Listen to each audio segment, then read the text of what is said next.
প্রতিদিন রাতে একটা ভূতের বিড়াল তার কাছে আসত। এমা ছোট্ট একটা মেয়ে। সে খুব একটা একা অনুভব করত।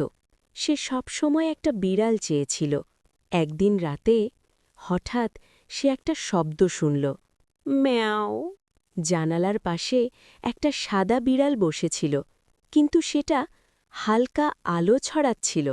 এমা অবাক হয়ে বলল, তুমি কে?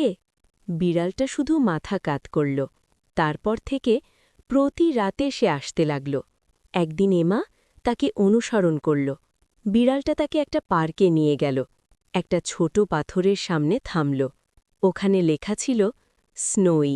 এমা বুঝতে পারল এটা তার বাড়ি ছিল। সে বলল, তুমি আর একা নও, আমি আছি। সেই থেকে ভূতের বিড়ালটা প্রতিদিন তার কাছে আসে, কারণ ভালোবাসা কখনো হারিয়ে যায় না, শুধু আলো হয়ে ফিরে আসে।